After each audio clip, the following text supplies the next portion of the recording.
I'll trade you 2 carrots for a Snickers. I closed my eyes and thanked the gods of love and good fortune for this amazing man. Yes, Walker Boone, I'll marry you.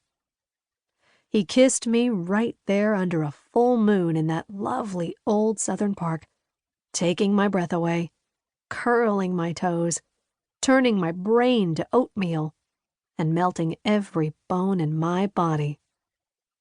"Lord have mercy and time's a-wastin'," came a voice I knew all too well.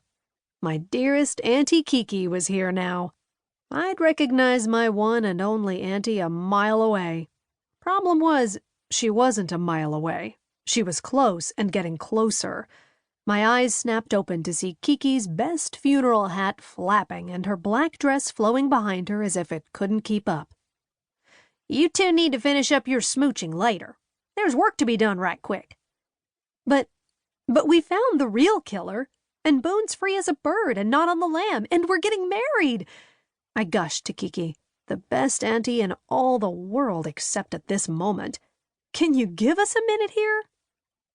Auntie Kiki and Uncle Putter lived next door to me in a perfectly restored Victorian done up in blues and greens.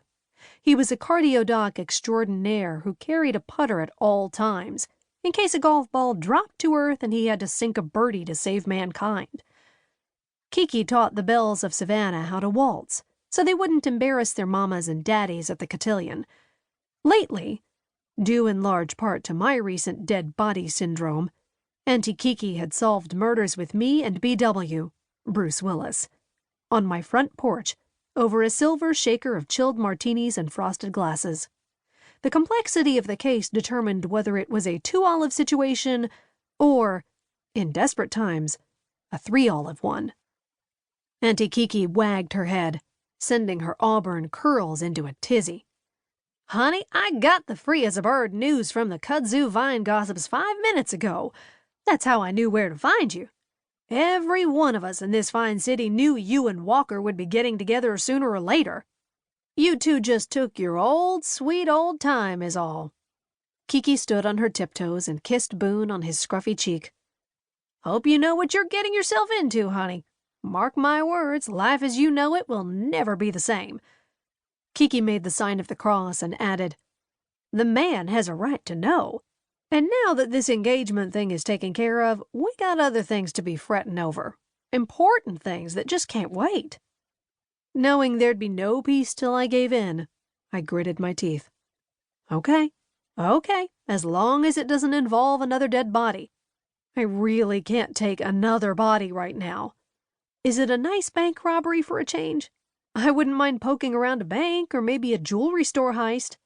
It's been a tough 2 weeks getting Walker off the hook, and I'm all dead-bodied out. Well, that's just too bad, because in a manner of speaking, a body it is. Auntie Kiki straightened her hat. "Elsie and Annie Fritz are needing our support over at the House of Eternal Slumber, and I promise to drag your sorry self along with me." "You're taking me to a funeral?"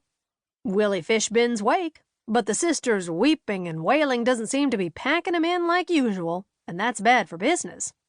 Their big old house is in desperate need of a new roof, and we all know what those cost these days. I got an SOS tweet, that's code for Save Old Sisters, saying they're worried something fierce about attendance and getting future bookings. They need folks to show up right this minute, and that means us." Elsie and Annie Fritz were retired school teachers who lived on the other side of my house.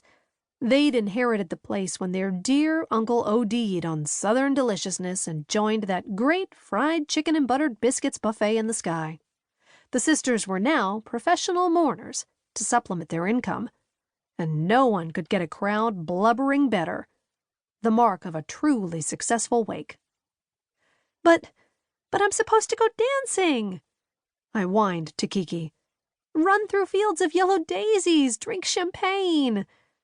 Kiki's brows narrowed. "And who fills in for you over there at your shop at a moment's notice when you have a dead body to tend to? Tell me that, huh? Elsie and Annie Fritz, that's who. So shake a leg, girl.